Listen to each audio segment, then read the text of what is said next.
Our musical comedy theatre audience tonight is going to see that best loved of all musical comedies, The Belle of New York. Some heads will be wagging and feet tapping to the fond, familiar tunes. And now, in those last few flurried moments before the show begins, the lights dim, the ushers draw the portieres, the house quietens, the conductor takes his stand. Quiet, please.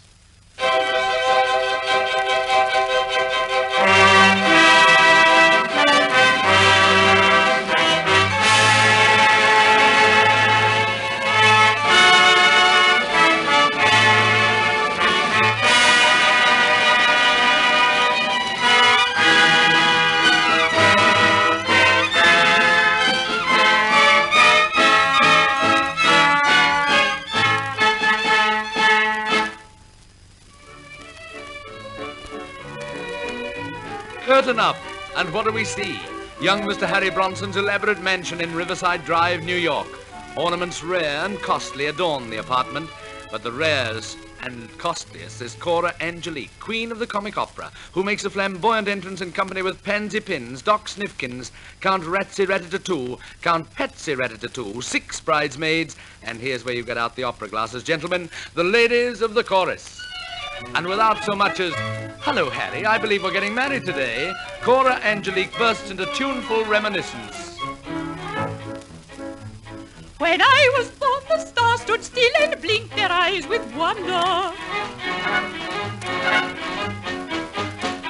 The man in the moon said, "Holly gee," and his wife said, "Well, by thunder." For they could see that I was a kid, though I'd ne'er believe a fable. I was bound to become a dinosaur. Oh, the beautiful Betty Grable. And now I am the pet, you bet, of bankers, brewers, and all that set, the idol of the little boys that sit up in the gallery. When in my diamonds I appear, I look like a beautiful chandelier. And Henry Ford would fall down dead if he had to pay my salary. Now she is the pet you bear of bankers, brewers, and all that's there. The idol of the little boys that sit up in the gallery. And in my diamonds I appear, I look like a beautiful chandelier. And Henry Ford would fall down dead if he had to pay my salary.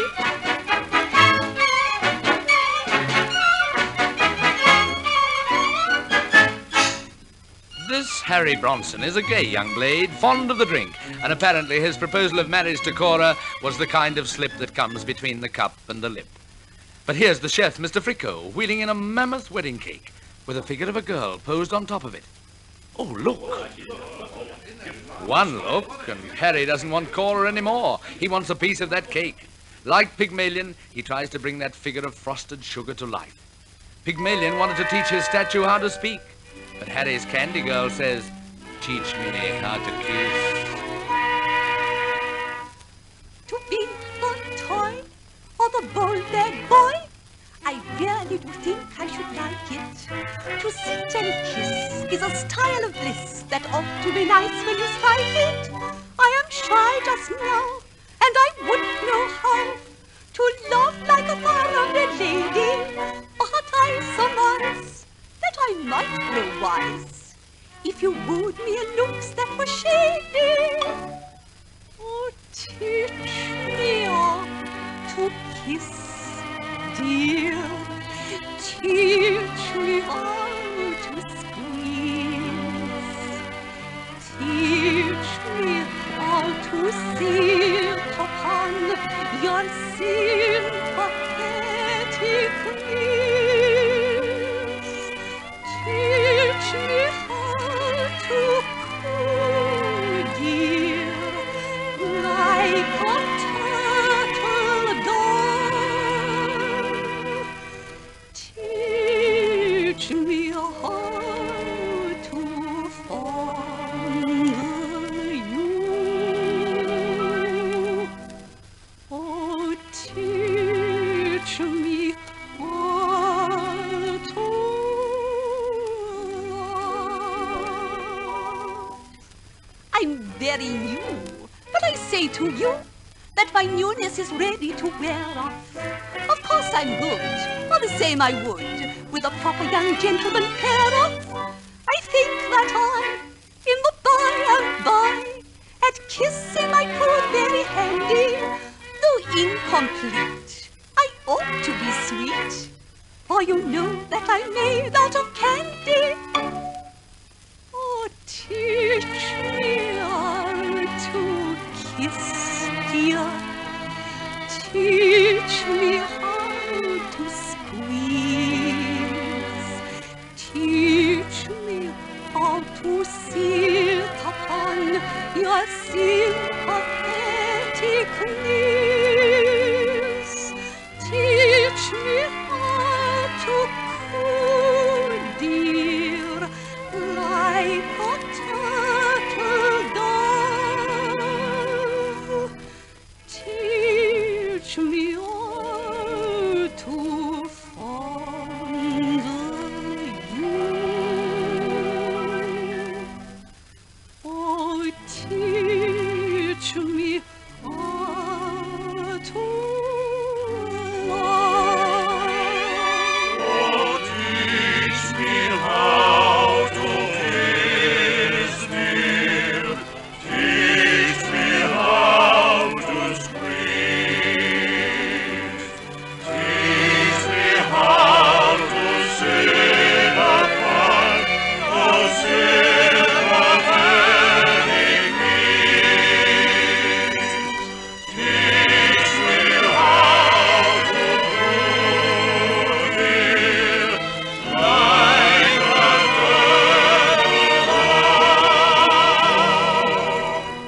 Teach me how to fondle you. Oh, teach me how to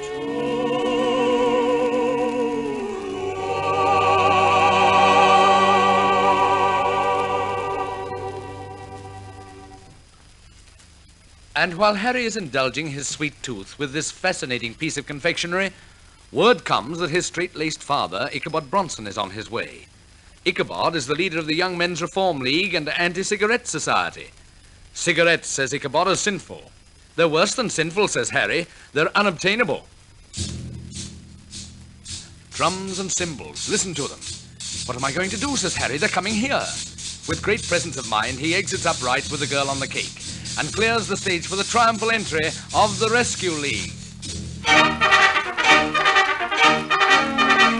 From far coves where the hop vine grows and the youth of the town are prone to dissipation, this faithful band, under my command, has embarked on a tour of moral agitation. Without a pause, we shall spread our cause from the Hudson shore to the distant Bay of Biscay.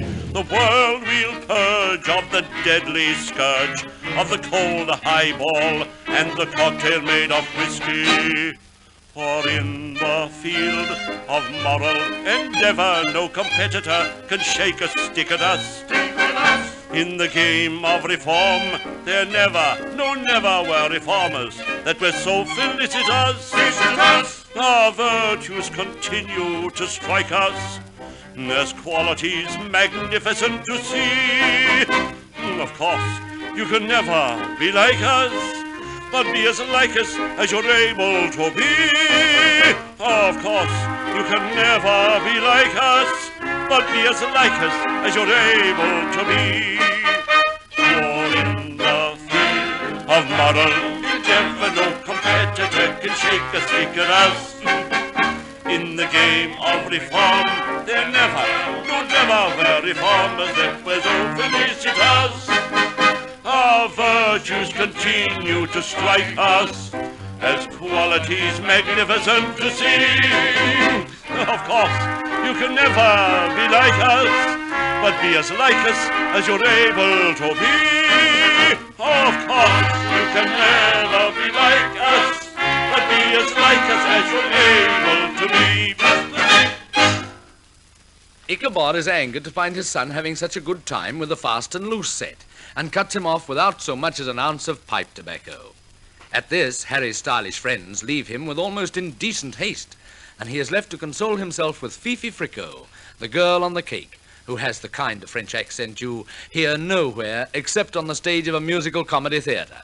And to Fifi, he expounds his philosophy as to the virtues of wine, women, and song. Where'er you stray the wide world through, you'll find today this maxim true: who loves not woman, wine, and song remains a fool his whole life long. 'Twas thus that Martin Luther sang, as Dr. Martin Luther sang: who loves not woman, wine, and song remains a fool his whole life long. Wine, women, and song, wine, woman, and song is writ on the pages of life through the ages, that love for them ne'er is wrong. Nights turn into day, winter change into May. The world is so bright, the maid is in light by wine, women, and song. The world is made bright, the heart is made light by wine, women, and song.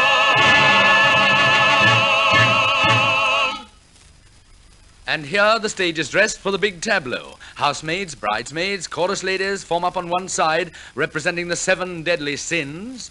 The rescue leaguers stand on the other, representing the 7 equally deadly virtues. At the mention of wine, the leaguers swoon with horror, and that's the cue for blackout. The call boy knocks on Fifi Fricot's dressing room door. "On stage, Miss Fricot," he says, and Miss Fricot, hastily adjusting her can-can skirt and her intriguing accent, dances out onto the stage to sing a nauseous little French song. The American girls, she walks like this in an naughty manner. The lady from France, she walks like this in a naughty manner. Now which do you like the best, monsieur? Now which do you like to see? The haughty, proud American girl, or the lady from gay Paris? Oh, la belle Parisienne, she do capture all the men with the naughty little way she have for walking. When they cross the street she will lift her skirt just so. Oh, no wonder that she sets the gossip stalking. The American girl, she dance like this in a naughty manner. The lady from France, she dance like this in a naughty manner. Now which do you like the best, monsieur? Now which do you like to see? The haughty, proud American girl, or the lady from gay Paris?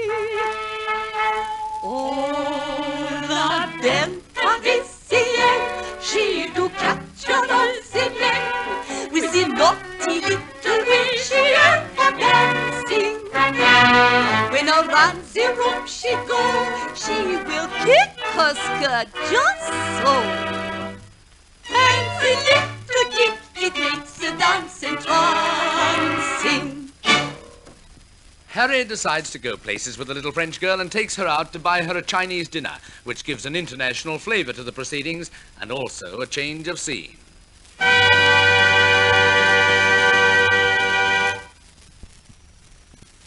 We are now in New York's colorful Chinatown.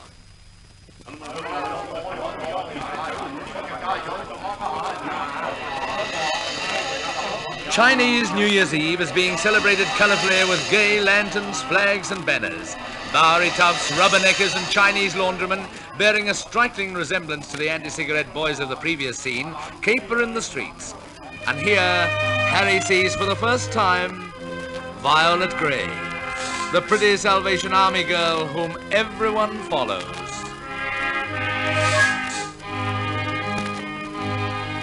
I find it very difficult to make young men religious. In saving youth from wickedness, the labor is prodigious. When I ask them to be good, as all good men should be, they only say they would be very good to me.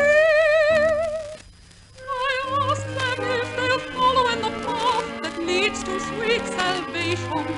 but oh, the effect my argument hath fills me with perturbation. For when these youth profess that the light of faith they see, they never proceed to follow that light, but always follow me.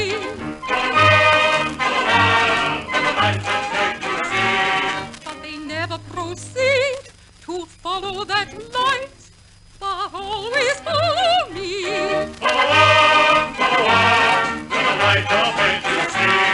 But they never proceed to follow that light, but always follow me. It is not surprising that Harry Bronson should fall in love with Violet Grey at first sight, for everyone on the East Side loves this charming Salvation Army lassie. The Belle of New York, they call her. And from Blinky Bill, a typical Bowery character, we hear her story when he tells his girl, Mamie Clancy, the story of the Belle of New York. There's a great little girl in a queer little gown who's the pride of the Salvation Army. And when she appears in this part of the town, why, she sets the whole neighborhood barney. She's got a blue eye that is bright as the sky, that is smiling so tender above her. And the boys and the girls couldn't tell you just why, but there isn't one that don't love her. For she is the Belle of New York, the subject of all the town talk. She makes the old Bowery fragrant and flowery when she goes out for a walk. She's soft as a snowy white dove. She's simply created to love.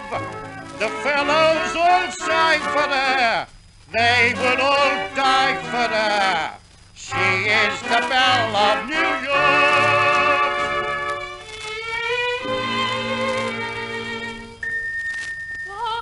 It's best that I should acquiesce, and thus gain time to think and save a lot of talk.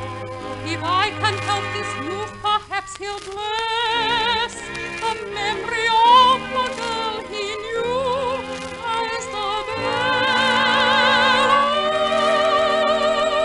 of New York.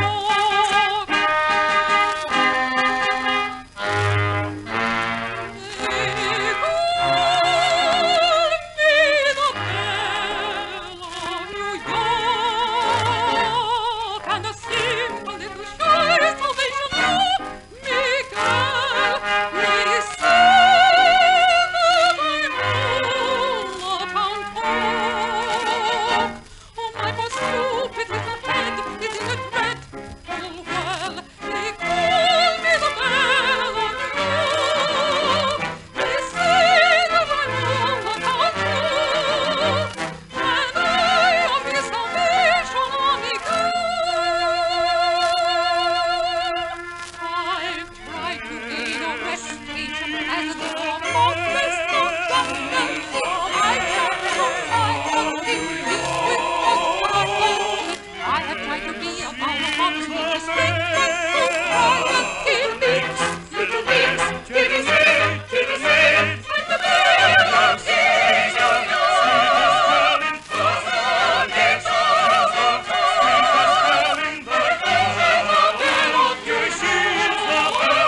The next time we meet Harry Bronson, he is working as a soda jerker in Smiler's Candy Store on Broadway. Disowned by his father, shunned by his friends, he still has the devotion of little Fifi, who tries to win him over with a blissful picture of what married life would be like.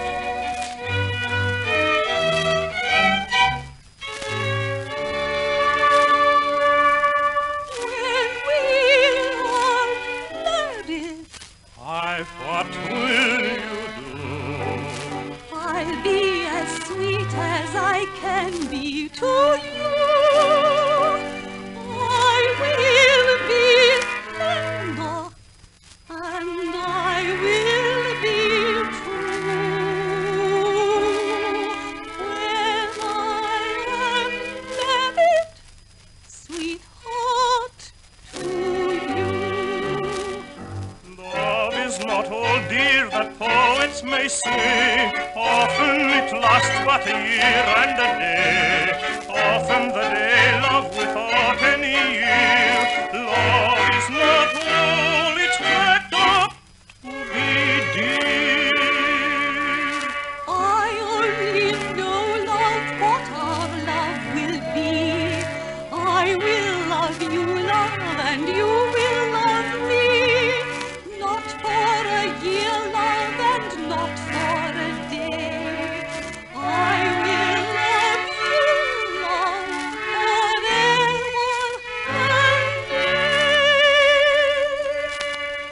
When we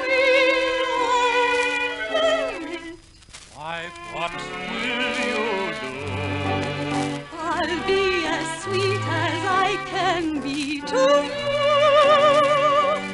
I will be tender, and I will be true. When I am married, sweetheart, to you.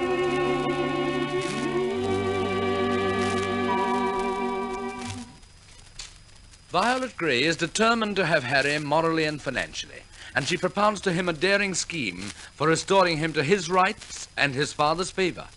But will it succeed? At Narragansett Pier, a lawn party in honor of caller Angelique is in progress. The entire cast is present when... What's this? The notorious Madame Bon Bouche arrives in an equally notorious costume. Ichabod Bronson recognizes her and stands horror-stricken. It is Violet Grey. She faints. Harry rushes forward and takes her in his arms. But her plot has failed, for no one will believe that she is a wicked woman. Ichabod is only too happy to have his son married to Violet Grey, and the curtain rings down with a promise of wedding bells.